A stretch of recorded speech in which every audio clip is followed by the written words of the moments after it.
I'm doing that. This is Killer Carl, and welcome to...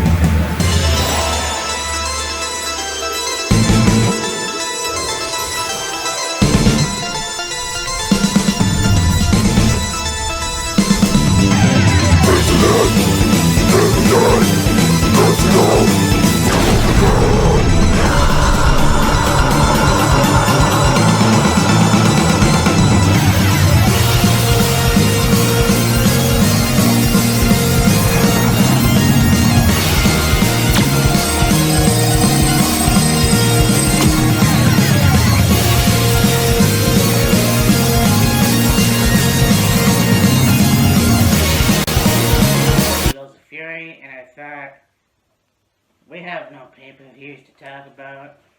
Nothing's coming up until Full Gear. Yes. Next week. Yes. So I thought, what the hell? Let's let's bring back, rather, Wheels of Fury Classic. This week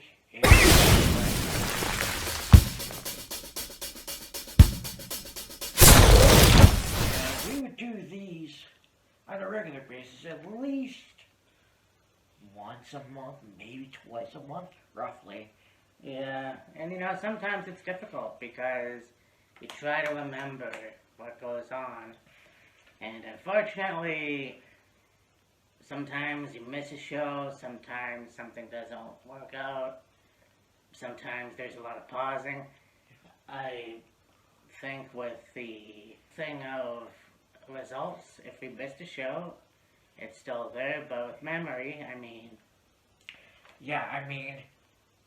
when we were first initially doing these weekend wrestlings, we would have to try and remember everything from Raw, from NXT, Impact, from Ring of Honor, a few other things, and try to remember everything from each show and different brands throughout the week, and having to try to remember every single thing that happened on one show for 5 or 6 different shows, and 3 or 4 different brands is very complicated. Well, not complicated, just not that easy. Yeah, like I always say, I have a good memory, but I can't just remember things. A lot of it anyway, but yeah, we'll do our best this time. I think it'll be fine though. But, like I said, it's been a while, you'll understand why. And not only that, would it be having to try and remember everything for every show that we were trying to cover for the week, and the long pauses, forgetting stuff, trying to remember stuff. Videos would often go well over an hour. Yeah. And we didn't really want to be doing videos over an hour all that often. Yeah. Which is why we initially were like, oh, we'll do this week in wrestling, but maybe, once every couple months, maybe, not as often as we were. We just hadn't done it in a while because we've been so fast-paced with everything now going on. Still WWE, still Impact, Ring of Honor pay-per-views once in a while, and now with AEW coming into the picture, and all those pay-per-views, and so we've been, and other things, we've been just fast-paced, all the pay-per-views and that. Yeah. We not really forgot about it, it just got put on the back burner. So to speak, for a while. So, anyways, let's get to it, I guess. Wish us luck. Yeah, exactly. However, we might as well start off with WWE, because I guess that's fresh in our minds.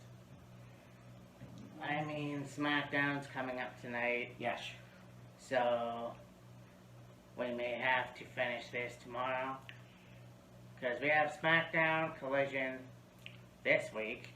So, who knows if we end up doing it. So, and that's another thing, too. Yeah. Because, okay, so good. Monday, we got Raw. Tuesday you got XT, Wednesday you got Dynamite, and Thursday, last night you got Impact. So we can cover those 4. Pretty much. And that's okay. And then, but as far as, SmackDown and Rampage, those are tonight. And then tomorrow night, you have Collision. Yeah. So let's start with WWE. And Monday Night Raw was pretty good. Yeah, coming off the heels of Crown Jewel, which was actually a fairly good show. One thing I will say, though, and a person that I follow on Instagram, they're also on TikTok, but I mainly watch their stuff on Instagram, was they had mentioned, and I had even noticed, I'm sure you probably will agree, I'm sure you've already you've watched Crown Jewel. Oh, for sure, yeah. So the match is with the 5-way between Rhea Ripley, Raquel Gonzalez, Shayna Baszler, Zoe Stark, and Nia Jax. And then the match with Io Sky and Bianca. The crowd was just so... I don't want to say not into it, but they weren't as into those matches as they were the rest of the show. Yeah, I mean, I honestly didn't pay attention. But you would think that a country that is promoting women wrestling in the Middle East would be interested. I mean... At least be as invested in those matches as they were, Drew versus Seth, Logan versus Ray, Roman versus LA Knight. Just the rest of the card. Yeah. Yeah, it sucks. Because, I mean, it's not only the fact that you have women's wrestling in the Middle East. You have people who work their ass off and put on a good show. I'm not saying that they weren't exactly booing or anything. Yeah, like there were, booing or, they weren't, hating on the matches or anything. They just, it didn't seem like they were as invested in the women's matches as they were the rest of the show. Hell, when fucking, you even had Kairi Sane return, which is fucking awesome, and the crowd was minimal for that. Yeah. I know she'll turn tonight on SmackDown. Yeah. So, we'll get to that when we get to that, but... Yeah. We start off the night, you got Seth Rollins coming out, talking about the championship and having the match, and then he calls out Sami Zayn. And yeah, basically they talk for a while, and Seth wants to have a match with him. He says, pick the day, pick the time, whatever. And then they tease it for a while until you have Sami go, let's do it tonight. Yeah. Yeah. Seth was basically wanting to thank Sami for, him preventing Priest from cashing in the contract on him after that his match against McIntyre. And Sami's just like, I didn't do it for you. I did it because I'm sick and tired of Judgment Day having all the belts. And they don't need any more. And I agree. You already got a women's championship. You already got one of the NXT mid-card titles, if you will. You already got the tag titles. What more do you fucking need? Yeah, I mean, look, when Evolution did it, it was fine. See, then this is what I don't like about stables. And I understand that you want them to be relevant and you want them to whatever, I don't even know. But here the thing is that you don't want it to go stale. True. And the fact that I've been bitching and moaning and complaining and whining and screaming and kicking, the tag titles need to change. Not hands, but like the actual straps. Yeah. But regardless, it's like, you could say the same about Roman Reigns. If no credible woman can beat Rhea Ripley, then what are you gonna do? Yeah. As far as Jordan Devlin, I think it's cool that he's in the stable. But I'm sick and tired of hearing about Dominic talking about his deadbeat dad. I'm sick about mommy. I'm sick about... Well, whatever, that's about it, really. I mean, you have Crown Jewel, you've got Sammy taking the briefcase, which was a load of shit, in my opinion. Yeah. So that got, squashed. And so they didn't talk about that. And so it's like, okay, going forward, how, like, they're gonna kick Damien out eventually. Maybe, yeah. I don't even fucking know. Yeah, exactly. But They'll either kick Priest out, or Priest will go on his own, or the stable will eventually fucking dissolve, or... yeah, so we have a match that was to determine the number one contendership for the Intercontinental Championship. Right. Person to face Gunther at Survivor Series for the Intercontinental title. Yes. John Hanson, aka Ivar, Yes. versus Bronson Reed, versus The Miz, versus Ricochet. Yeah. So, let me get this straight.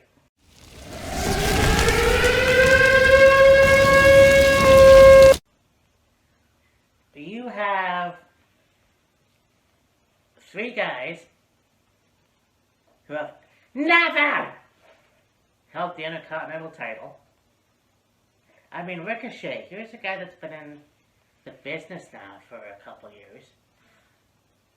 He held the US title. He held the North American title. Why the fuck couldn't you put the Intercontinental Championship on him? Hanson, I understand, he's a tag team wrestler, but Raymond is injured. Such is life. I heard he had neck fusion surgery.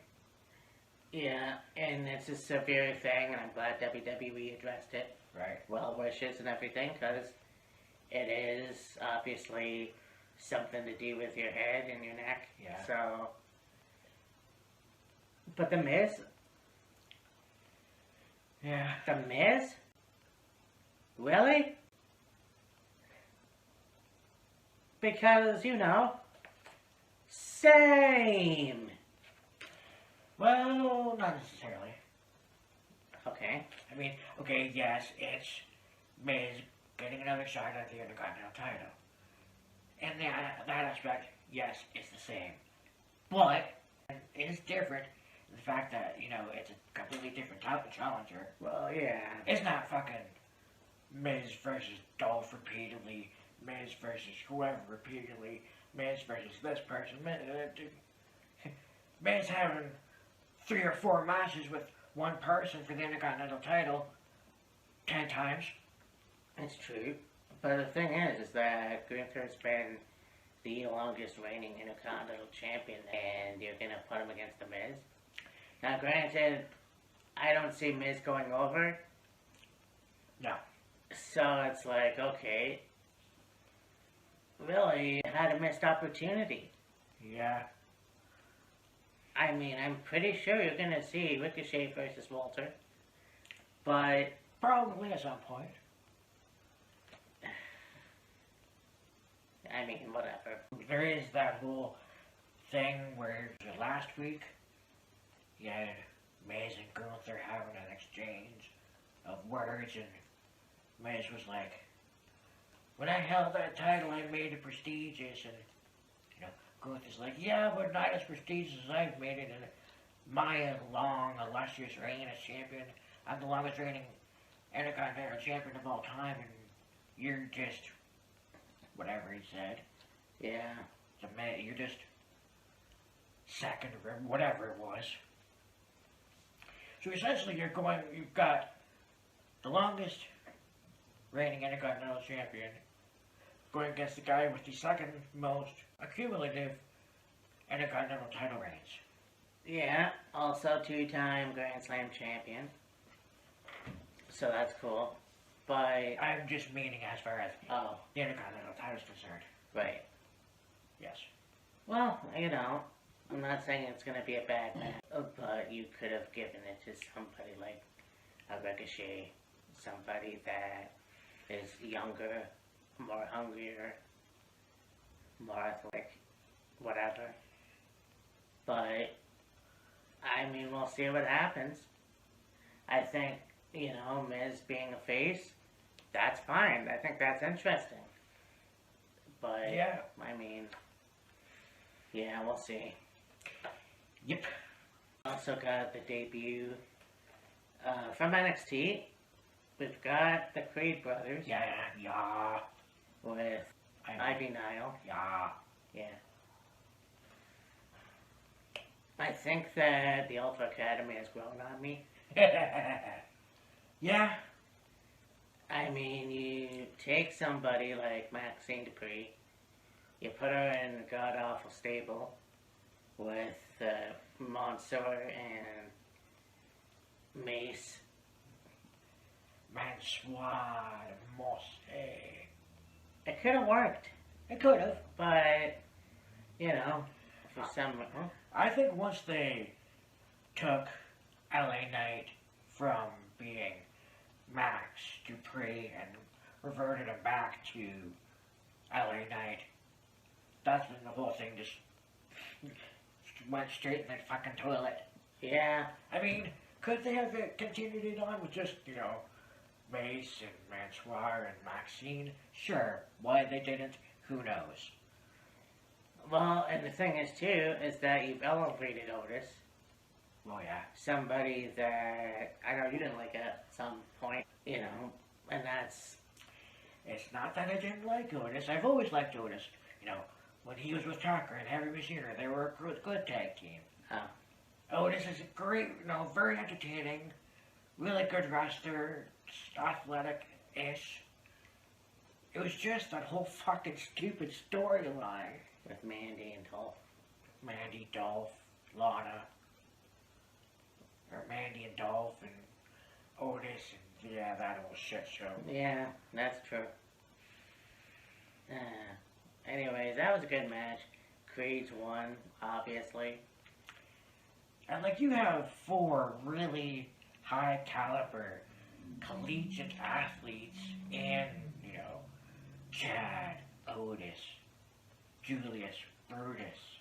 Yeah. So you for sure knew it was going to be a great match. I'm still trying to figure out and understand how, why, where, when Akira Tozawa ended up in that group. I mean, in my opinion, I think he's funny. He absolutely is. Still a good wrestler. Yes. Yeah, you're right. I don't know how he adds to Alpha Academy. He's just there. Exactly. But we'll see what happens with that. I mean, it's unfortunate. He doesn't do very well when he wrestles. Unfortunately. So, I mean, this was a good match, and I think the Creeds have really been more aggressive with their moves. Yeah. And yeah, it'll be no time before they get a championship run. Oh, I have a feeling, no doubt in my mind. But hopefully, they'll... Yeah, I'm not going there again. Yeah. I got a battle royal for the women's championship for Raw. Well, the World Women's Championship at Survivor Series. Rhea Ripley. Yeah. This was interesting. What the fuck's going on with Nikki Cross? she just is been in the trance for the last couple weeks, and it's like, is she just lost? Is she just, that upset? She has no friends? Like, I don't get it. I mean, you go from having this crazy chick that was in Sanity, you put her with Alexa Bliss, then you do Nikki, ASH, and whatever, and yeah, that was the shits.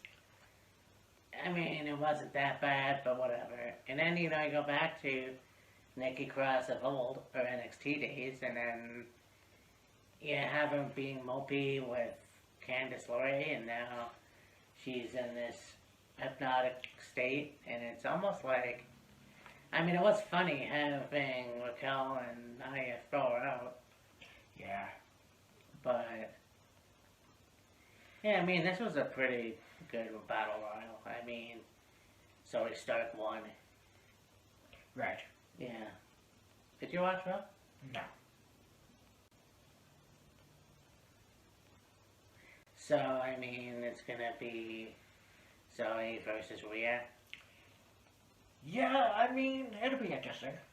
So, I am glad that they are pushing Zoe after her, essentially leaving her apprenticeship or whatever the fuck it was with Trish. yeah, I mean, we're gonna get to see Zoe do a lot more shit in WWE. I thought she was really good. In NXT, yeah, they had her do a bunch of campy stuff with Io, but Yeah. now she's actually, they're using her to her potential. And I think that's the thing with Triple H, Right. is that with him in charge, yeah, he's helping a lot of his NXT people out, but it's gonna be good for business. Yeah, and I mean, like, with Triple H in charge of creative, and Shawn Michaels as kind of, I don't know if you call it, like, general manager of NXT, or he's like the upper management of NXT, and them two have really good understanding of business and wrestlers and all this other stuff. And so it's the combination of those two can propel. Yeah, and that's the thing, right? I think that's gonna, and they know what they're doing. Right. They're both wrestlers. They both have been there. So, I mean, we're gonna find out what happens. I think if you get Zoe to beat Rhea, Cool. I think that 2024 can be her year. Yeah, it could be. I mean, think about it. That's kind of, elevating a wrestler, superstar, whatever you want, and making them relevant. I mean, hell, if she doesn't win at Survivor Series, you can do it at WrestleMania 40. At the same time, do you really want to wait that long? Yeah. I mean, they're probably going to do that with Roman Reigns, but... Most likely, yeah, potentially. Yeah, then we got the main event, Seth Rollins versus Sami Zayn, and this was a fairly good match. I mean, yeah, very good styles. Like, these two have a lot of history in Ring of Honor. Yes. Going to NXT, well, I mean, they weren't really in the same Yeah, I don't think time. they're in NXT at the same time. No. But, yeah, this was pretty cool. And honestly, you thought that Sammy would have won. But Seth does the roll-up for the win, retaining the title. And, yeah, so I mean... And then you have the Judgment Day come out, and they're beating up Sammy. And then you have Sammy and Seth. And then you had Jey Uso come out. And you had Cody come out. And you got referees and security and blah, blah, blah, blah. Yeah. And that set up for a match at Survivor Series War Games! Hell yeah, brother. It's gonna be fun. And I mean, that's the thing. We all thought it was gonna be a brand thing. There was no way in hell you weren't gonna have a second War Games at the Survivor Series. Right, yeah. So, I mean, that was a good episode, and I think sometimes Raw is really good, and for me, no complaints, but at the same time, it's almost like sometimes they don't have good shows. Yeah. Mediocre. Yeah, like some shows are great, some shows are good, some shows are just like, it was what it was. Yeah. At least we're out of the era now where you have some shows are good, some shows are what the fuck. Yeah, pretty much. There's no middle ground. It's either pretty good or oh my god. Yeah, oh my god, what the fuck is right? Ye Noam Dar versus Akira Tozawa for the Heritage Cup. And of course you had Otis and Chad and Maxine and Last Legend and Oro Menza and the other girl. And it was a pretty good match. Yeah, oh, for sure. You know, talking about Raw, you had Tozawa versus Nakamura. Yeah. So, yeah, obviously didn't win, so they're like, well, you're going to have your match for the Heritage Cup, which he also didn't win. Yeah.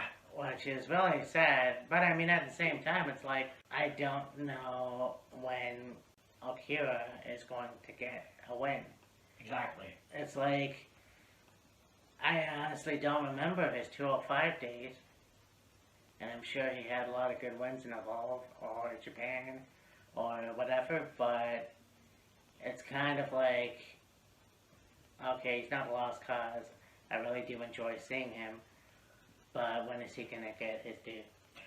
Yeah, exactly. And see, it seems to be that ever since he, basically after they did away with having the cruiserweights on Raw, they still had 205 at the time, but after they weren't having the cruiserweights on Raw anymore, yeah, Akira was still there, and he was mainly just a prop comedy dude.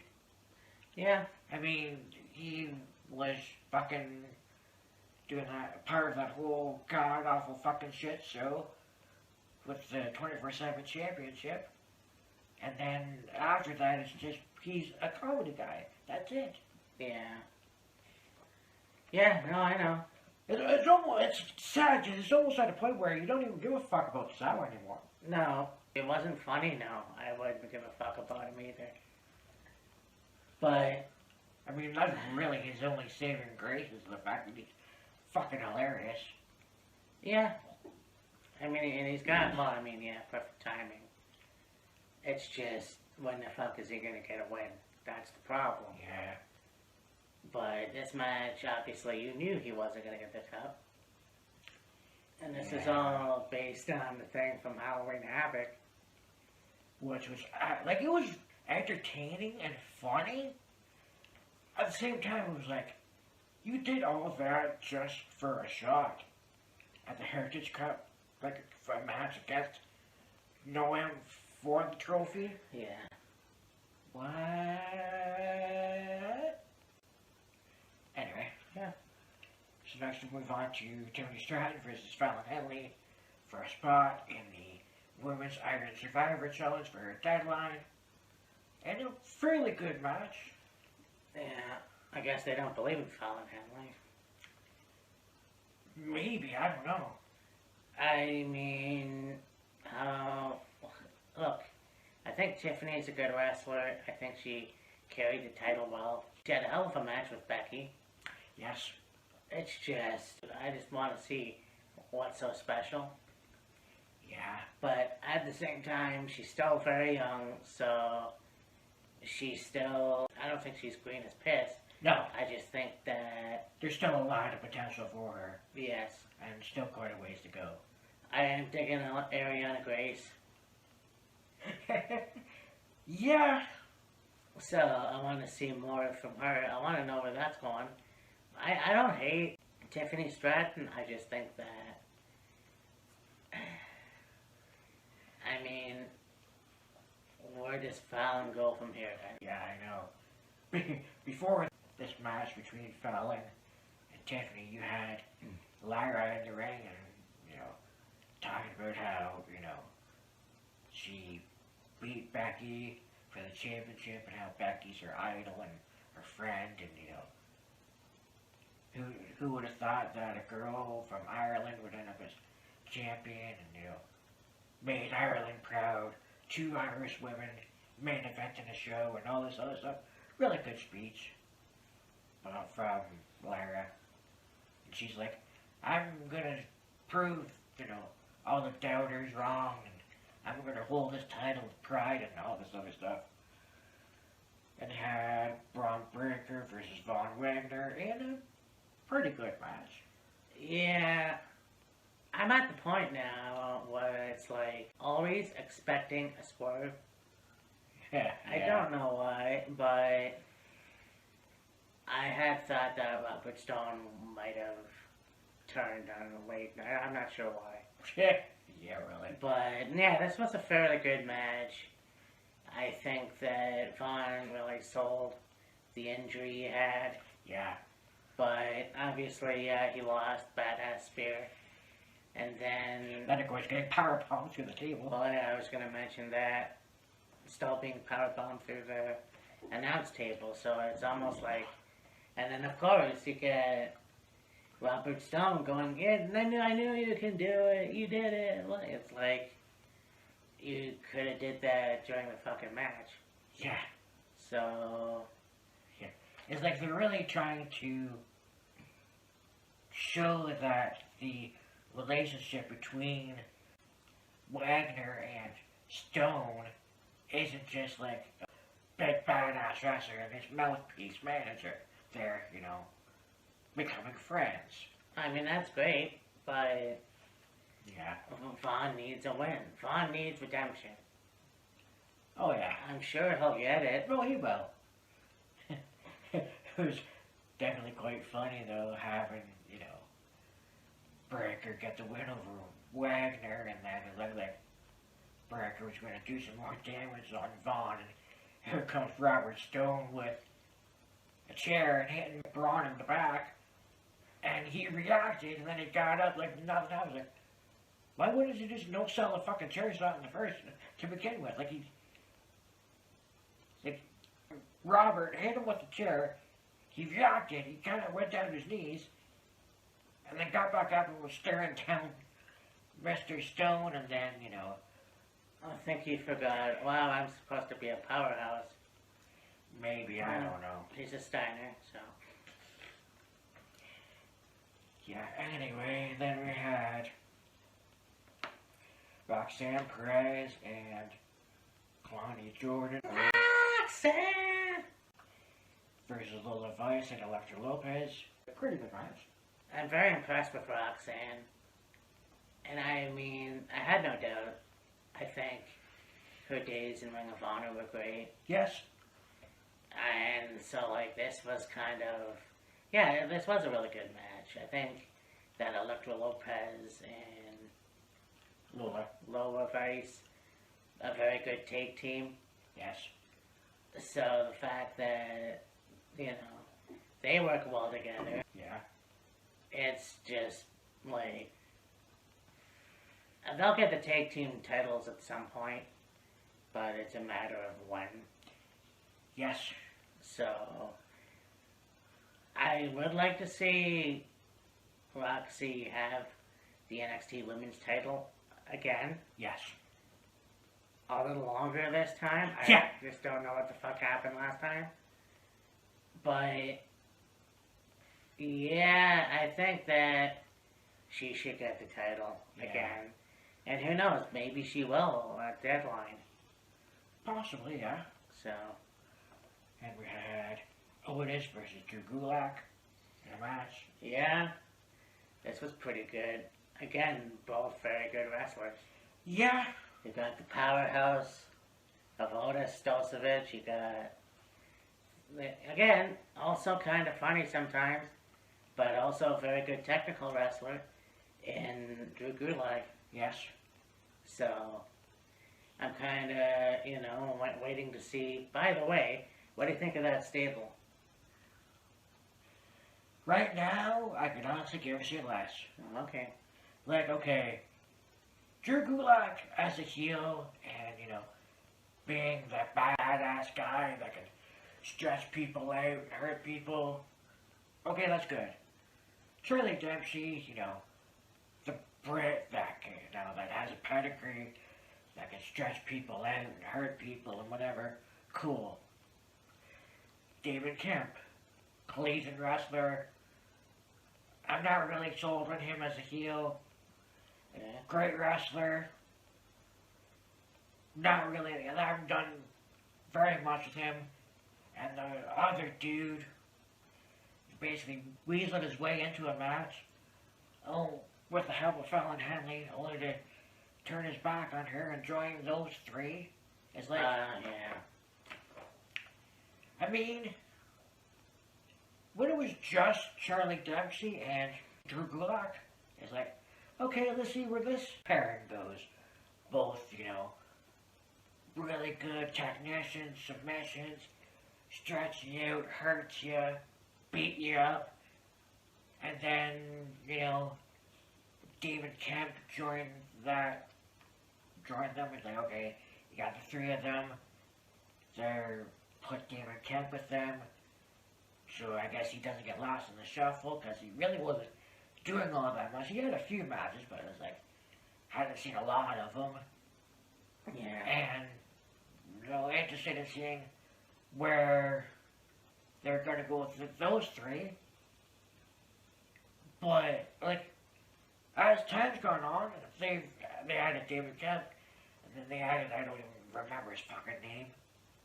But it's like, make me care about them. I cared about Gulak and Dempsey. Yeah. Now it's like,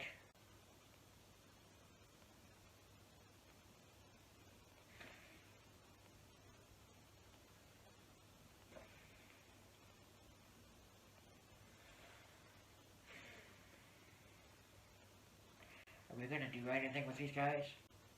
Okay. Dijak versus Tyler Bate. That was a good match. Kind of knew that Dijak was going to win. Yeah.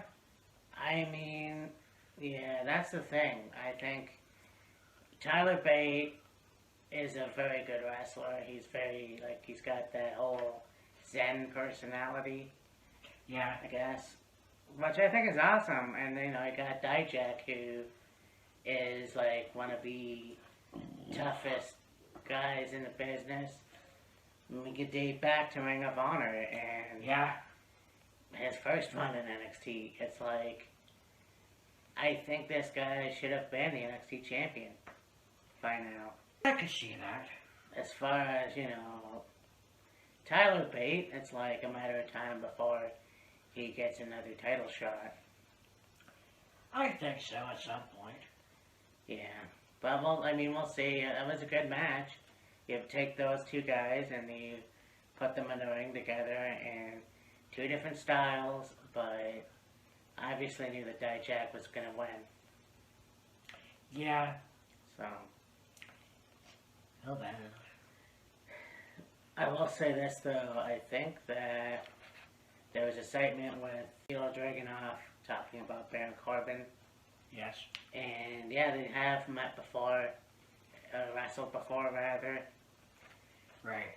It'll be interesting to see them in a match. Yeah. I think that if you're going to put the belt on Corbin, I think now's a good time. Yeah.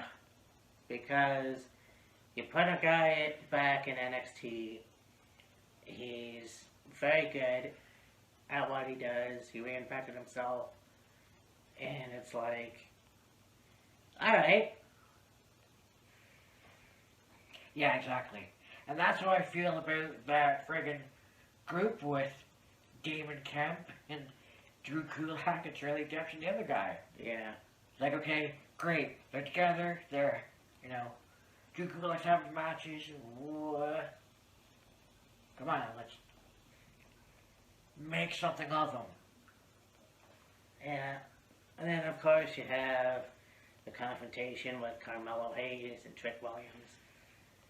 This was kind of like, I honestly thought it was going to be like the Shawn Michaels Triple H thing from 2002. Yeah. But you could also put Cass and Andrew. yeah. Yeah. Well, the interesting thing is, like, you have Trick Williams, Carmelo, Trick Williams, go ahead. They're talking, and, Trick's trying to ask Carmelo if he was the one that jumped him, and, Carmelo's basically avoiding the question, and then when Trick finally comes out, and, it's like, did you attack me backstage? And I was honestly waiting for Carmelo to say, yes, he did do it. And then you have fucking Lexus King come out and stir in the pot, whatever. I wasn't, and I'm kind of going, do you think maybe it was possibly him, like Lexus, that did it? But, like, what would be the motivation and the reasoning for it? Yeah. Yeah, because look, he just debuted. Yeah. Now, my thinking is Carmelo paid him to do that. That's just kind of a guess. I don't know. In my opinion, I think that they could have done something else with Lexus. Yeah. But right now, it is what it is. His promo was kind of lackluster. Just the way he talked in the ring, I don't... Like, I didn't think it was great. What do you think? Yeah, nah.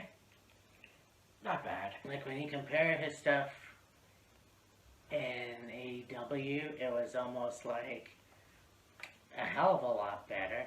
Yeah. But, yeah, I mean, that was a good show otherwise. Yeah. So anyways, yeah, this is interesting because Collision is tonight. Yes. Not quite sure if we're going to be able to watch it. And see, that's the thing. AEW has made a lot more shows. Right.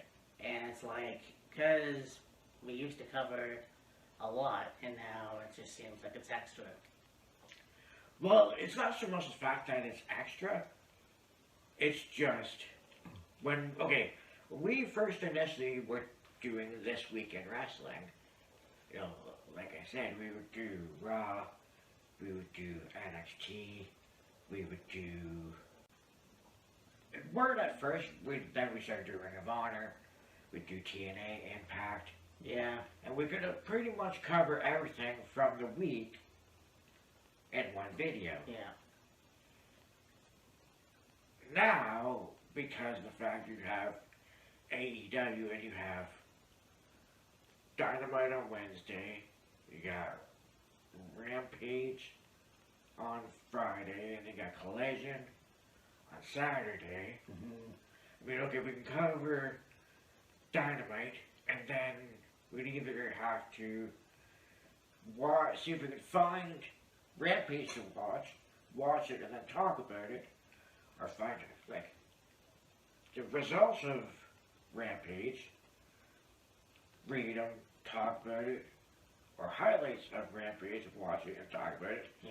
And then as far as Collision is concerned, it's either see if we can watch it, or, again, like, I don't know if it's on TV, but, like, even if it was just, like we just watched Rampage on one of the sites that we usually watch, like Impact or Ring of Honor or AEW pay-per-view on, and Ring of Honor, when they have a Ring of Honor, mainly the Impact and AEW pay-per-views. Yeah. So, yeah, I mean, if this is a one and done deal, so be it. I just Yeah. thought, let's bring it back. Let's see how it works. Right. But I think it's doing alright. But anyways, yeah. So SmackDown was good, Right. as we could tell. Yeah. Yeah, SmackDown was good, and yeah, I mean, a fallout from Monday. We're gonna have next week. It seems like Jey Uso versus LA Knight. Jimmy, Yeah. yeah. Jimmy versus LA Knight. Yeah. And we had LA Knight in the ring talking about how, he came up short in his match against Roman, but he's not done with the bloodline yet. Then Grayson Waller came out, him and Grayson Waller got into a verbal exchange, and then they had a match. Fairly good match. Yeah. I mean, it's only a matter of time before LA Knight gets a title shot again. I mean, he did very well with Roman, but for some reason it just didn't work out. But there's no hope that's going to be lost. I think that if the rumors are true, I think it will be Logan Paul versus LA Knight at some point, I guess. More than likely, yeah. I mean, I've said too that I think Logan needs to stay with the United States Championship because he just won it. And he's done very well since he's been in WWE. Oh, yes. Like, it's the longest that I think any celebrity has been in WWE, like Mike Tyson. Certainly celebrities that have done something in wrestling, it's generally been a one-off. Like, unfortunately, Cain Velasquez didn't do very well, so... Yeah. But you had a match with Damage Control. Now you had in the beginning a confrontation with a returning Kairi Sane and Bayley because of what happened last year. They showed the footage. Well, Bayley came in and she was talking about how Kairi wasn't in the plans, whatever. We had a plan for Bianca for the championship at Crown Jewel and whatever, and then you have Dakota and Kyrie and Io come out, and Io's like, I had a plan of my own, and, Bayley's like, I don't know about this, and showed footage of July of 2020 when Bayley kicked the crap out of her, and now Kyrie's last night with the company. Yeah. What a difference 3 years can make. Oh, I know. And I mean, you have Kairi go, oh, well, all's forgiven. Yeah.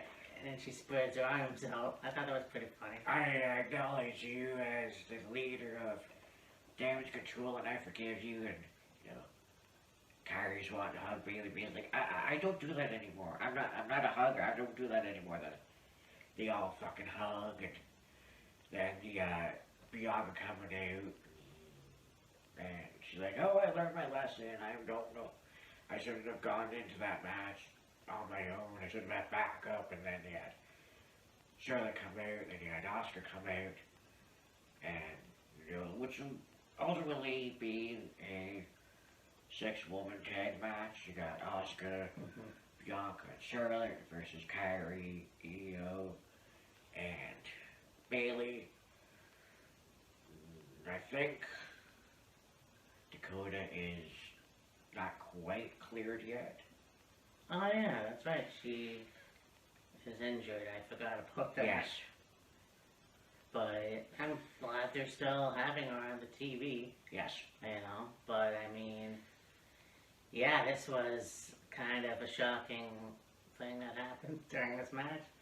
Well, so you have the match, and, they're going back and forth, and at one point you got Damage Control, and Control, no pun intended, they're kicking the shit out of Bianca, and then Bianca is reaching for a tag to Oscar. Oscar pulls her hand away, sprays her in the face with mist, and then, she gets in the ring and kicking the crap out of Bianca, and they're all kicking the crap out of Bianca, and Then, Kyrie and Asuka hug, because, they were, of course, the Kabuki Warriors and their friends. They wrestled together in Japan, and, Yeah. Bailey's like, wait, what the hell? What just happened? And then all of them are hugging in the ring, and then, Charlotte gets back in the ring, and they kick the shit out of her, and they're still kicking the shit out of Bianca. Here comes Shotzi. They kick the shit out of her. And so, it's going to be a War Games match at Survivor Series. Oh, yeah, that's right. Who's going to be on the side of Bianca, Charlotte, and Shotzi? Don't know yet. Yeah. I don't think it'll be a 5-on-5. I think it'll just be Asuka, Kyrie, Io, Bailey against Bianca, Charlotte, Shotzi, and whoever a fourth they can get. Yeah. I mean, it'll be interesting because really I can't think of anything, and that will be interesting because I hope the rumors aren't true, although I heard at one time that Mercedes Moné will make her, I guess, well, her return, but also her in-ring debut under that name. I don't think it's going to happen, but I don't know who else can team with that group. Yeah, with Mercedes just having signed with New Japan and, winning the Women's Championship, going along fairly well, and then having a match against, I think it was Willow Nightingale, getting injured. Yeah. Broke her ankle, I think it was. I'm sure she's close to 100% by now, because that was like, what, February that happened? Yeah, I think so. Somewhere in there. Says she was in attendance for All In London. So, and there was, talk and speculation of Mercedes being in AEW, and with AEW's business partnership with New Japan, I'm sure at some point that will more than likely happen. Oh. Okay. Yeah. I know that she was in Japan to support Mercedes. So. Bailey was, yeah. Yeah, Bailey. So, who knows? It could be Davina Rose. Davina Rose, yeah, really. But elsewhere you have Rey Mysterio with LWO come out, and he was talking about his match at Crown Jewel, all that other stuff that happened in between, and then Carlito came out basically saying that it was Santos' fault. Yeah, because Ray came out and he was like, oh, Logan Paul used the knocks against me, he couldn't beat me fair and square, whatever. And then Carlito's like, are we not going to talk about the fact that it was Santos that left the knocks on the apron for Logan to use and hit you with them? And then, of course, they're going back and forth, jaw-jacking with each other. And, Ray and Cruz and Joaquin and Zelina are trying to cool things off and calm everybody down. Ray and Santos leave with Zelina, and Carlito had a match with Bobby Lashley. Bobby Lashley, of course, with the Street Profits. Cruz del Toro and Joaquin Wilde stayed out with Carlito. A fairly good match. Bobby Lashley got the win with the spear. The three of them are kicked. Street Profits took care of Wilde and Cruz. And the three of them are kicking the shit out of Carlito. Santos comes out. He's standing on the apron, not doing anything. Ray comes out. The three of them take off. And you got Santos and Ray having a spat, discussing, hey, we're family, what the hell are you doing? And, Santos like, he accused me and blah, blah, blah, blah. Yeah. And, so Ray was checking on Carlito. Santos hit Ray from behind. Then Ray fought back. Santos is on the apron of the ring. Ray gets out of the ring. He's trying to pack it up. Santos like, I didn't want to do that. You made me do it. Santos pushes Ray into the ring post.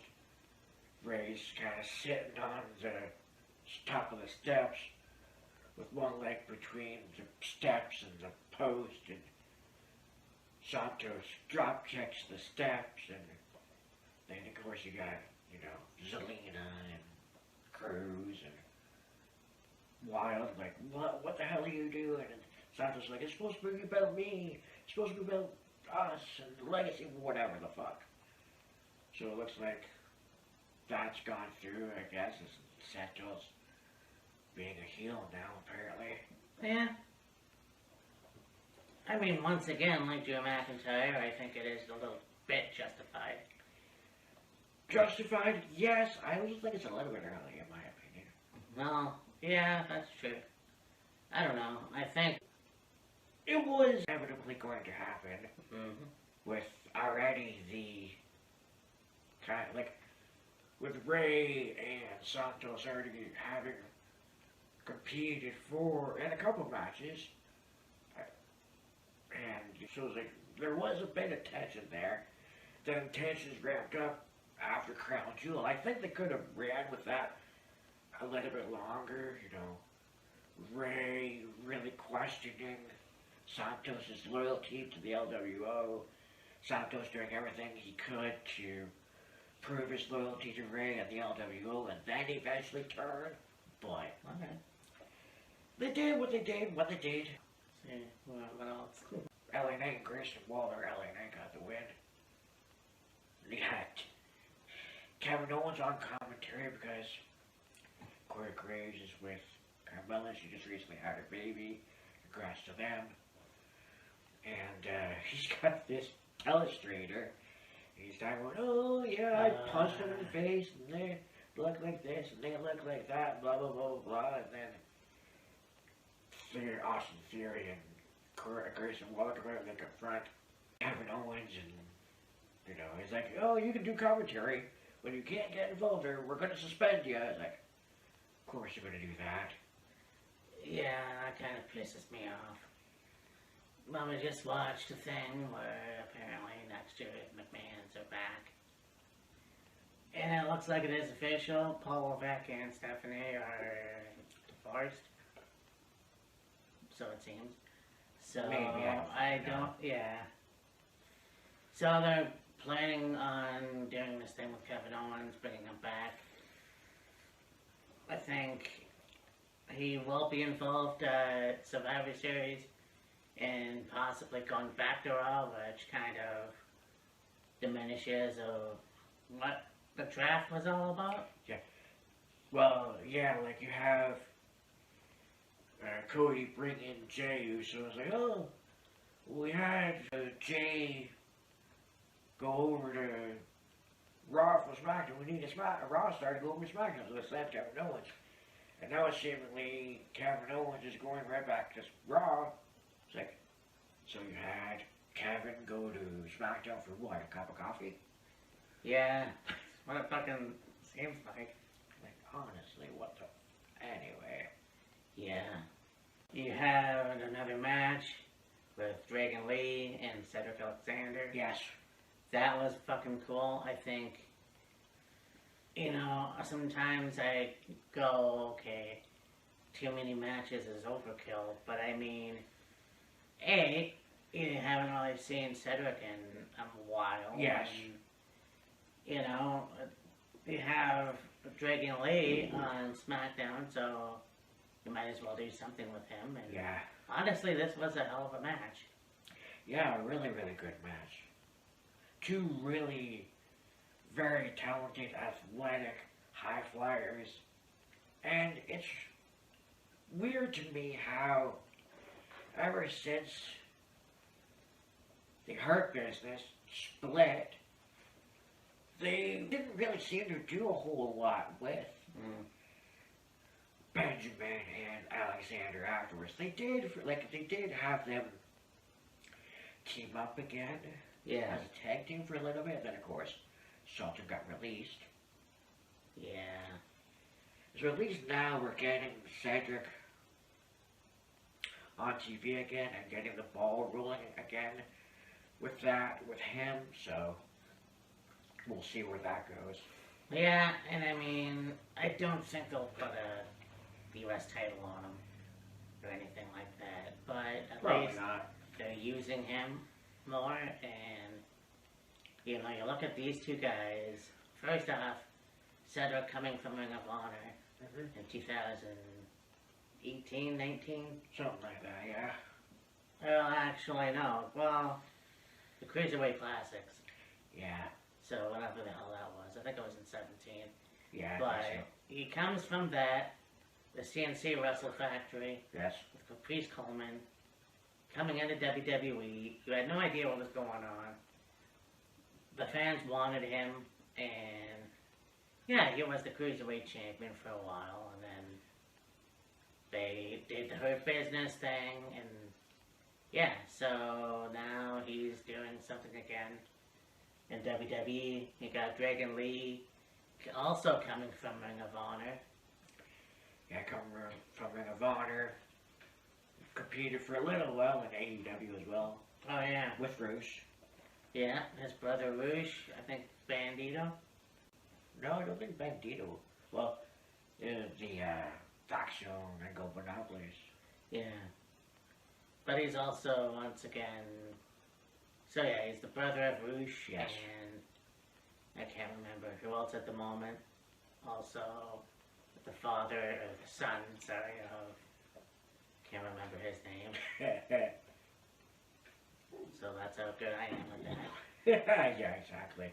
But whatever, I think, Dragon Lee will be used properly. Oh, yes. Where I think that Lexus King, I have no idea. I mean, it's been an interesting start. Yeah, I had a really good debut match at Halloween Havoc Night 2 last week. Yeah. And then this whole storyline. No, I don't think Bandito. Well, the Faction and Go Monopolies. Yeah. So yeah, he's the brother of Roosh, Yes. and I can't remember who else at the moment. Also, the father, or the son, sorry, of, can't remember his name. So that's how good I am with that. Yeah, exactly. But whatever, I think, Dragon Lee will be used properly. Oh, yes. Where I think that Lexus King, I have no idea. I mean, it's been an interesting start. Yeah, I had a really good debut match at Halloween Havoc Night 2 last week. Yeah. And then this whole storyline, him being involved with the incident involving Trick Williams. Yeah. So we'll see where that goes. Yeah. So, I mean, it was a good SmackDown. Yes. And so, and I said that to Kyle, I don't remember a female stable faction that good. I mean, the more they're building up, and this is going to come off the wrong way, but the Japan-Am connection. Well, Kind of. Yeah, exactly. Here's the thing. In my opinion, Damage Control kind of was in a lull. Okay, yeah, a lot of the focus was on EO and the Women's Championship and her and Money in the Bank and whatever else. But Damage Control as a group kind of seemed to stall out. Yeah. And then with the addition of Kyrie, a crown jewel, and then seemingly also the addition of Asuka at SmackDown, of course, it's been talked about for quite a while, the history with Asuka, Kyrie, and Io, friends, teammates, working in Japan together, etc. And so you have, all of them are fairly well established by now. All of them are really good wrestlers. And I think now, with Kyrie and Asuka, you've just taken them from here to here. Yeah. Now we'll see what comes of it post Survivor Series, but in the meantime, yeah. I think it's great. I mean, once again, I never thought Kyrie would come back. Yeah, exactly. So it's like, that's very fucking awesome, man. I mean, who knows what's gonna happen with them? I mean, we could see Kyrie and maybe Asuka recapture the tag team titles. Yeah. They can do the Kabuki Warriors the right way, or a different way. A different way, yeah. So, when we were watching the highlights on SmackDown, Matt goes, "Oh, Kyrie Sane's still Pirate Princess," and I'm like, "Yeah, Pirate Princess." Just, it's like you go from Captain Jack Sparrow to Edson Barbosa. oh, okay. If you know that reference. But yeah, it would be interesting to see what differently they could do if they got Kyrie and Asuka together again as Bookie Warriors. Yeah. Yeah, I think it was pretty much everything from SmackDown. Yeah. So we have Impact, and honestly, going off a Turning Point, that was a fucking good show. Yeah, it was. So, I mean, it had a match, Tasha Steelz versus the Fortuosa and Deonna Purrazzo. Yeah, they partnered up to take on MK Ultra for the women's tag titles. They lost, and then it's like, okay, bye-bye. Yeah, that's unfortunate. I mean, it would have been interesting to see how much further that partnership would have gone, but I mean, you got an eagle the size of Gianna's, and Tasha's, you could say. Maybe it's best to be short-lived. Yeah, I think so. And it's sad, but it's kind of like one of those things where I don't understand why they would be put together in the first place. Yeah. I know they're both heels, but I thought Tasha and Savannah had something. Oh, they did. Yeah, so... Tasha and Savannah had a pretty good thing going, and then all of a sudden, they split those two up, and now Savannah's part of the Chanterage. Yeah, that's right. So, yeah. Then we go on to a match with... I don't even think the Digital Media Championship was on the line, but Tommy Dreamer versus Crazy Steve. I think it was on the line. Uh, This whole thing with Crazy Steve, it's like really bizarre. yeah, I mean, he's a bizarre individual to begin with. But I mean, like, this is national level. Oh, okay. I'm not talking about, decay bizarre. I mean, like, he's talking about how, oh, this new version of myself is going to be beautiful and wonderful, and he's been harassing Tom Hannigan and whatever the fuck else, and it's like, okay, this is, yeah. Yeah, and the whole thing with Tommy Dreamer, I don't know what the fuck's happening. Yeah. No, I mean, it's just like, once again, and I said it in a video recently, it's being shocking for the sake of being shocking, with no point. Yeah. And so, I don't know what's going on with Crazy Steve. I know there was a documentary for The Diary of, and they had Rosemary. Right. I know they both have mental health issues. I don't know if that's being played in the storyline, or whatever. Yeah, I don't know. Fortunately, it ended in disqualification, so Yeah. I don't know what happened, but I am pretty sure the story is going to continue. Oh, it will. So now we have Brian Myers and Joe Hendry. Yes.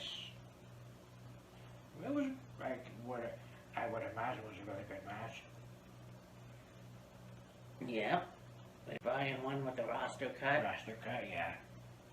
And yeah, honestly, I think that Joe and Simon had a good match at Turning Point. Yeah. Obviously, those two are gimmick wrestlers. Yes. And they're also humor, I guess, wrestlers. Yeah. So, I mean, it's cool to see Joe in Impact Wrestling. Yeah. I don't know where to go from here, though. Yeah, exactly. I mean, with Brian Myers, I don't ever see Brian get the heavyweight title. No. That's just kind of sad, but a guy who, you know, is doing a hell of a lot better than when he was Kurt Hawkins. Yeah, true. Eric Young versus Eddie Edwards.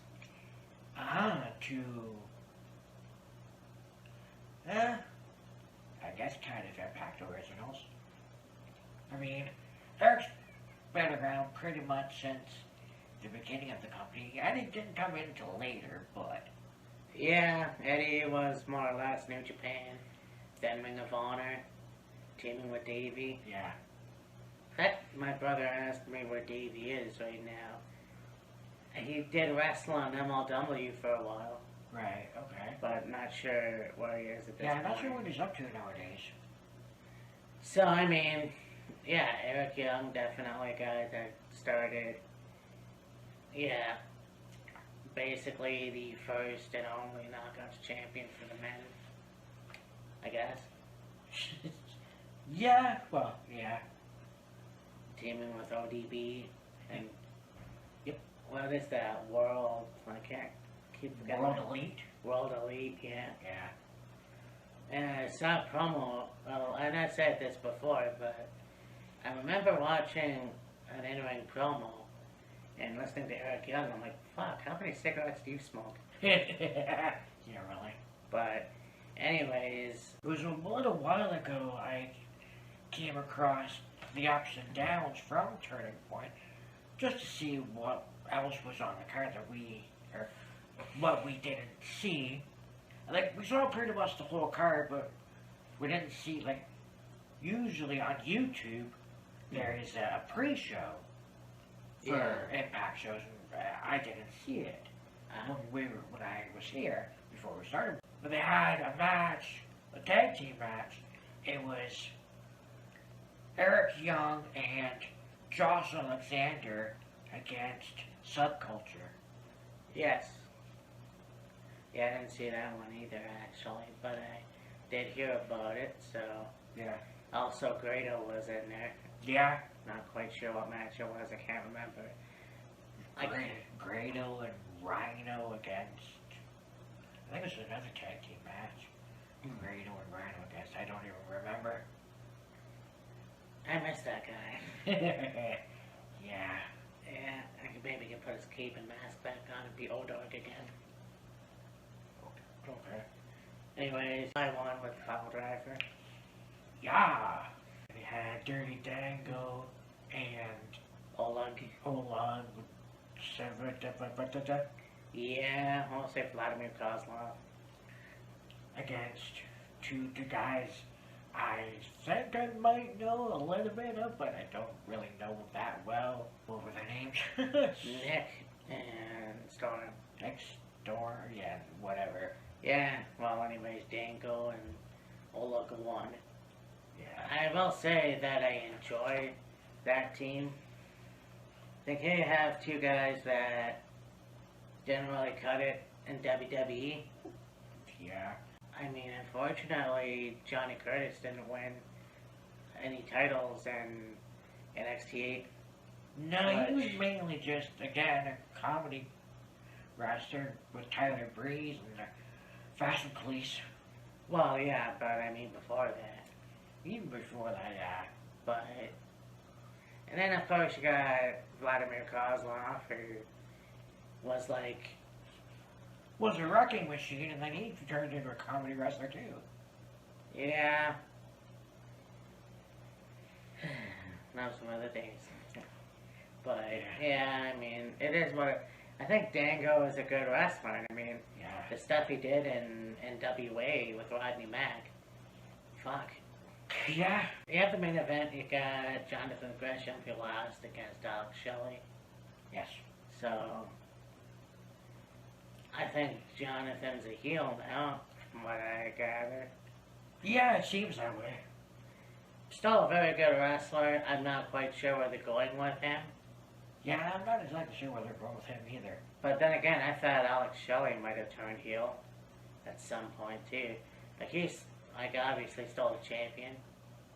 Yeah. So I'm not quite sure who's gonna challenge Alex next. Yeah, I don't really know who's gonna be next in line. I mean, it would have been cool to see Josh go over, but at the same time, he just came back.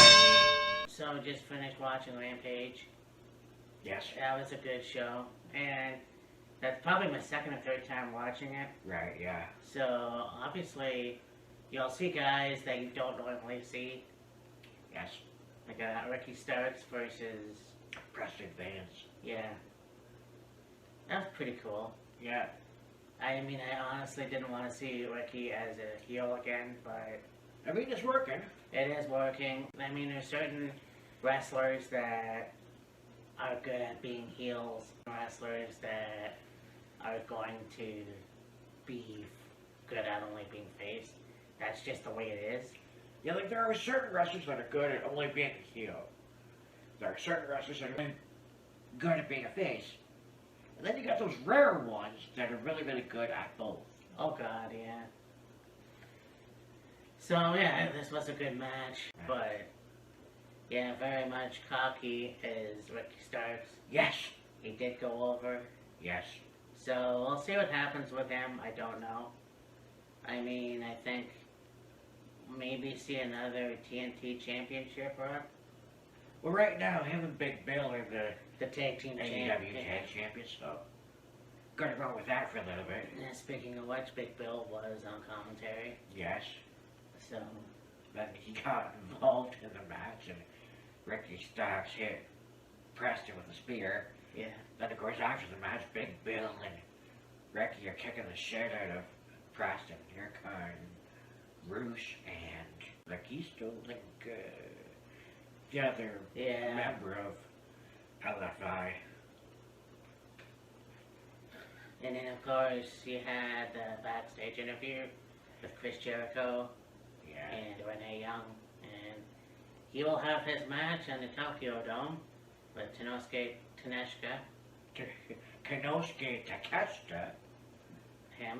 and his DDT return. Yeah, you know, out of all the Japanese promotions, I have not watched DDT. I didn't even realize that company fucking existed. Oh, For sure, I knew about New Japan, knew about All Japan, Noah, Pro Wrestling Noah, WrestleForce, I think so. or no, not Global Force, that was Jack Jarrett's promotion. It was Yes. something for Great Buddha's promotion in Japan. Yeah, yeah. MXW or MW or Whatever the frick. yeah, whatever. Knew about the more bigger name promotions in Japan. Yeah. Knew nothing of DDT Pro Wrestling in Japan. Yeah, I've heard of it, but I haven't seen really a match. It's funny to me that I knew that Chris was in Japan for a long time, For a while, yeah. but 60 times. Yeah, he said he's had over 60 Japan tours, and wrestling in Japan, and WCW, ECW, WWF, Mexico. WWE. I think, in his time in WCW and ECW, he would, probably do some stuff with WCW for a little bit, then go to Japan for a little bit, back and forth, same with ECW. Yeah. So it's kind of cool, and I've seen some footage recently of Chris back in the day in Mexico. Yeah. So it's always cool to watch that stuff. But it'll be a good match too. I mean, you also had Stonehenge talk about it with Prince Nana. Yes. So there's something going on there. Well, they were talking about how Sammy Guevara got beat up by Jericho and Omega, and he's out of action, and how he's about to have a baby, and he's on the show. Well, he was put on the show because at some point soon, Carmella will be having her child. Yeah. Soon. Yeah. So, Don Callis was basically saying that him and Donna were in talks of Don Callis borrowing the services of Brian Cage in a match. Just weeks coming Dynamite. You got Jericho, you got Omega, you got Paul White and Kota Ibushi versus Brian Cage, Konosuke Takeshita, I think maybe Kyle Fletcher, and the Donna Callis family anyways. Yeah. They also have a match. You've got The Righteous and Lance Archer taking on Darby Allin, Sting, and the Rated R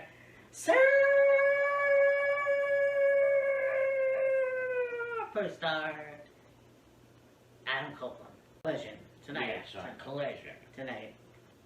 Yes. And, like, in my honest opinion, shoot me if you want, Adam Copeland is not the Rated R Superstar. Okay. Edge is the Rated R Superstar. Yeah, I'm not sure why they went with that moniker. I think because they have Walter Bridge still singing Metalingus, and he's still coming up to that entrance, but yeah, I mean, but you never know, like, it's kind of cool that he got to do that. Yeah. I mean, and this is really probably nothing, but it's almost like leaving WWE and having Judgment Day still using an Alter Bridge song. I don't think it was either him or they didn't want to have two Alter Bridge songs on the same program. I don't know. Who knows? Fucking, I don't know. But I mean, I'm glad to see him on. And, you know, whether or not he is still the Rated R Superstar or not, I still think it's awesome. I mean, it's not so much that I don't like the fact that he's being called Rated R Superstar. I mean, you know, that's been his moniker for quite a while. It just doesn't seem to have that same je ne sais quoi to it, if you will. Like, you say the Rated R Superstar Edge, that has a nice sound to it, a nice ring to it. Yeah. You say the Rated R Superstar Adam Copeland is like, it doesn't fit the same. Okay. Like, I don't hate it. I don't love it. I don't hate it. I'm just kind of like, to me, it doesn't feel the same. I mean, it's still cool either way to see him with Sting. Oh, yeah, for sure. And I mean, what else will happen? Good. I mean, it's kind of like he's over the fact that he's going to have to face Christian Cage. Yes. And so, I want to see him as the TNT champion, even though he denies wanting to do that. Yeah, I mean, he was really hoping that, you know, he could team with Christian again and have dream matches with, like, FTR, Young Bucks, whoever else. And Christian was just like, yeah, no, go fuck yourself. Pretty much, yeah. And, you know, it seemed like Edge was determined to really get Christian to realize, hey, you know, Nick Wayne and Luchasaurus are gonna dump your ass when they suck all the information out of you. And it took Sting to go, hey, wake the fuck up, you know, he's not coming back. He's not your friend anymore. You may not want to go to war with him, but you got no other choice. Yeah, that's unfortunate. I mean, they had a bunch of good battles against each other for the Intercontinental Championship. Yeah. So, you had a match with Ruby Soho. Yes. And, straight out of your mama's kitchen, Red Velvet. Pretty good match. Yeah. I'm really impressed with Red Velvet. Oh, yeah. I mean, I thought that, like, I've seen her wrestle many times, and it's like, I don't know, she just has a different attitude. Oh yeah, for sure. They were saying that she was out for a while with a knee injury. It's like, oh, alrighty. Yeah. Yeah, she had her return match on Dynamite against, was it Saraya? I think. Julia Hart. I can't friggin' remember. And then she had this match against Ruby, and near the end of the match, you got some dude wearing a headset with a bouquet of flowers. Yeah. And Ruby's just looking at her, are these from me? She takes them. I was like, I don't know who these are from. And then she friggin' gets beat by Red Velvet, and then backstage you got Cool Hand and Daddy Magic. And then you got Saraya and Ruby, and, you know, they're talking, and then Matt Menard and Ruby Soho are making googly eyes at each other. And Saraya and are like, we got a big problem. Yeah, we got a big problem. Oh yeah, Matt Menard. Yeah, it's like, what is this fucking West Side Story? Yeah, I know. Or fucking Molly Holly and Spike Dudley. Sure. So that'll be interesting when that happens. Yeah, and then they had, well, whatever the other girl's name is interviewing Jay Lethal, talking about he's getting a shot at the Ring of Honor World title. Yeah. And of course, Jay Lethal's with Jeff Jarrett and Karen and Beck Satnam and Jay Lethal, and then, you know, they got approached by Ortiz, and, you know, he's like, I heard what you got to say to me, how what you said to my face, and then they're going back and forth, and Ortiz like, you got all these people to do your battles with. Where I'm from, we go down swinging, and he goes after Lethal and Jarrett, and then Satan chokes the shit out of him. Yeah. It's like, well, that was short-lived. Yeah. That was not probably the best idea. Yeah, I mean, and that's the thing too, because it's like, now that TNA's coming back next year, you wonder if Jeff Jarrett and Jay Lethal and Sanjay Dutt will make their return. I don't think so. Probably not, alright, well, yeah, but I mean, you haven't seen them in a while either, so, Yeah. well, I mean, no, I've seen Jay Lethal and Sanjay Dutt, but Yeah. then you have your main event, you've got FTR versus Commander and Al Heel Kingo. Yes. That was a good match. Yes, that was a very good match. Two good styles, two different styles, Yes. you know, and I mean the luchador style. You watch these guys in AAA and it's almost like, yeah, it's fucking amazing. Oh yeah, absolutely. And you got the ground and pound style, or old school, if you will, of FTR. Yeah, exactly. And yeah, this was a very good match. Obviously, FTR did the Shatter Machine to get the win. Yes. At one point you had Vikingo go for a dive, and I think it was Cash. Cash moved, and he friggin' basically face planted right into the announce desk. That's right, yeah. And Doc Samson comes over to check him out. He's like, that looked, like, I'm sure, like, he was fine, obviously, but holy shit, that looked rough. It did, and I mean, I'm surprised that they don't break anything. I mean, sometimes I'm sure they do, but just ask Joy Mercury. I think, you know, Yeah. it's just kind of funny how they keep going. Well, like, how exactly do you take a spot where you dive and face first into an announce table and protect yourself? Yeah. You just basically go for it and try your best to protect yourself as best as possible. Yeah. Sure. But this was a good show. Yes. Like I said, I don't watch Rampage. I don't know if you watch it. I haven't seen Rampage once. Oh, okay. Okay, I've seen it. I don't know. It doesn't matter. It was a good show. I obviously don't watch Collision. Yeah. I think that tonight's gonna be very cool. And I mean, we'll probably talk about it during our Facebook chat or whatever. Yeah. But I don't know. See, this is the thing. I'm glad that we got to do this, bring back This week in wrestling. It's just, I think we did better though. I mean, usually we stumble. Yeah.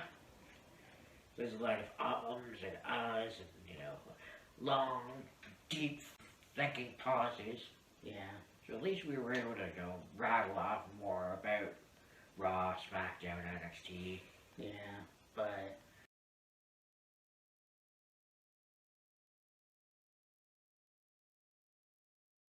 well, we watched Collision after all. Ah, Yeah, well, I mean, I missed. first little bit of it. Yeah. I actually was very impressed. Obviously, I would be. But, I mean, it's clear that Full Gear's gonna be a good show leading up to it. So, I mean, didn't see Lance Archer on Dynamite as of yet. I actually didn't watch Dynamite. So, I know we talked about it. Yeah. But this was a good show. Yeah. We started the night off with Andrade El Idolo versus Daniel Garcia in a fairly good match, good back and forth. You had CJ Perry accompany Andrade to the ring. Oh, So I guess she's managing Andrade. nice. Yeah. And you had Andrade pick up the win with his version of the figure eight. Okay. Yeah. And you had Nick Wayne versus Dalton Castle. Again, a really good match. You had the boys accompany Dalton. You had, of course, Luchasaurus and Christian Cage accompany Nick Wayne to the ring. Really good back and forth match. Result, of course, was Nick Wayne getting the win with Wayne's World. Then you had Roosh and Dralistico versus the Workhorsemen of Lady Drake and I can't remember the other guy's name. Yeah. And a really good tag team match. Roosh and Dralistico are very, very good. The Workhorsemen, in my opinion, are a very underrated group because, I think mainly they're only on Collision and probably Rampage as well, I believe. Yeah.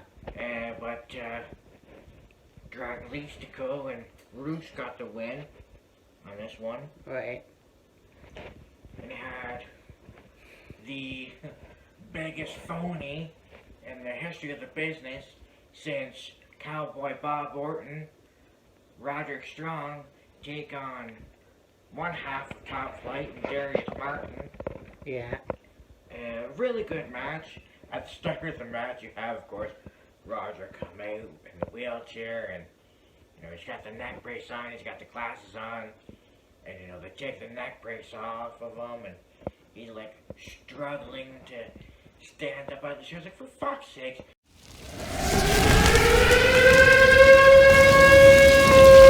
Get your ass up out of that chair, and he's milking this fucking neck injury. It's been, I gotta say, 4+ months about that he's been milking this frickin' neck injury. I mean, Bob Orton Jr., Cowboy Bob Orton, he milked a broken arm for fucking a year, I think, at least. But anyways, you had Roderick Strong pick up the win with the end of heartache. And then afterwards, you got friggin' Mike Bennett and Matt Taven give a spike pile driver to Darius Martin. And then, of course, you have Andrade come out and make the save, even though it was way too fucking late. And you had there's going to be 2 matches. This one, you had Julia Hart versus Willow Nightingale And then they're going to have a battle of the colors. You're going to have Red Velvet versus Sky Blue. Julia Hart got the win in this match. In a very, very good match against Willow Nightingale. Julia was working over Willow's arm for most of the match. And, you know, trying to avoid Willow's Doctor Bomb, got Red's Power Bomb. And then whoever wins, Julia Hart and either Red Velvet or Sky Blue is going to face in a three-way match Chris Statlander for the TPS Championship. And they had Powerhouse Hobbs versus some dude, independent guy or the local dude. I don't know who the fuck it was because they never fucking said. Yeah. Powerhouse laid his ass to waste in about 2 minutes, I'll say. And then, of course, you have Stonehenge get in the ring and out of fucking country goddamn nowhere.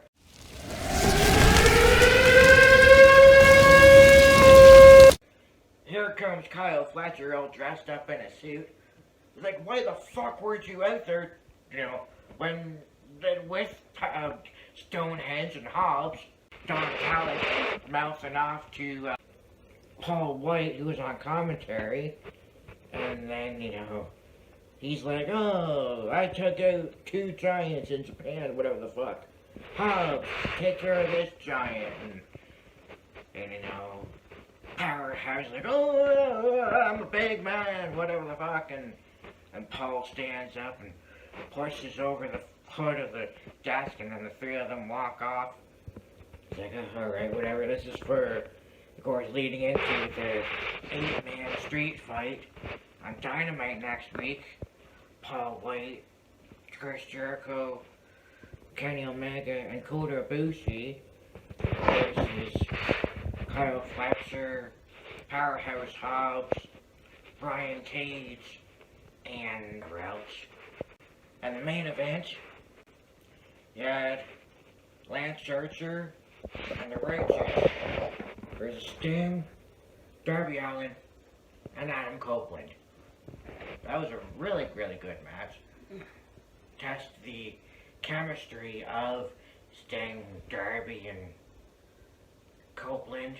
Yeah. They were, you know, brawling on the outside, into the barricade, into the post. Sting at one point hit Archer with a chair. Ultimately ended up being a Stinger Splash and a Spear for the win. At one point you had a Scorpion Death Drop and an Elbow Drop from Sting and Copeland. Then of course when Darby, Sting, and Adam got the win, and of course you got Christian and Luchasaurus and Nick Wayne come out, and you know, there's Christian holding up the TNT title. Yeah, it's gonna be a good match come Fall Gear. I'm really impressed with Willow Nightingale. Again, talking about Roxanne Perez and Willow Nightingale in Ring of Honor. Right. Willow's really impressive. Yes. Still, and Lance Archer, I don't know if he has any, like, energy, but he is going all the way around the ring, even beating up a security guard. Oh, yeah. Like, you compare the Murder Hawk Monster as opposed to Lance Hoyt when he was in TNA partnering with Jimmy Rave, the Rock and Raven faction. Worlds apart. 2 totally different people. Or characters, if you will. So, yeah. Full Gear's looking like it's going to be a really good show. Hell yeah, brother. It's gonna be a good show indeed. I can't wait. Yeah, man. And you know, it's funny because, yeah, I know that these guys are no longer young, but fuck, can they still move? Oh, yeah, Sting at 63. Adam at like 49, 50. About, yeah. Almost. And then you go Christian, probably around the same age as that. Yeah. But I mean, you have a new tournament coming up. Bryan Danielson, who announced his retirement come 2024. Yeah. So, I mean, with his neck issues, I have no idea if that's why he's leaving. Maybe. Now, he did injure his eye, so... Well, yeah, here's how shitty this man's last couple months has gone. So he had a match against Yusuke Okada at Forbidden Door, breaks his arm, gets surgery for that, heals up from that, and then Brian and I think it was Claudio took on Orange Cassidy and again Kazuchika Okada, and he fucking gets his orbital bone broken. That guy is fucking an accident waiting to happen, unfortunately. Yeah, seems like. But... And like, when you look at his WWE run, I think the most significant injury he had was a neck issue. yeah. Then, I mean, at first when he came into AEW, things were going along smoothly. And then you get the last 2 months, you got a broken arm and a broken eye socket. Orbital bone, like, Jesus. Oh, yeah, I can't imagine how fucking painful that is. Oh god, yeah, no kidding. Talk about a crappy way to end your year. Yeah. They did say, though, made this announcement of this tournament, but Brian, don't know who the opponent yet is going to be. That's still far off in the distance. Next, 6, 7, 8 months away. But, Brian Danielson is going to partake in London All In next year. Yeah. So that'll be cool. Yeah, I mean, looking forward to that. I mean, it'll be here in a blink of an eye. Yeah, no kidding. So, there it is. Next week is Full Gear. Yeah. Alright. And you got Full Gear, and you got Survivor Series, and you got Tag Line, Yeah. and you got World's End. World's End. Yeah, so this is gonna be very, very good, very evil weekend. And then, of course, we head into Survivor Series. And then, who the fuck knows? Yeah. But anyways, It's just gonna be one after another, after another, after another. yeah. So, this has been another episode of Wheels of Fury. This will be fun to put together.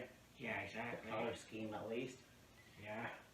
So, for me and Matt, just Killer Kyle. Yeah. We will talk to you for Full Gear predictions. Yeah. Deuces.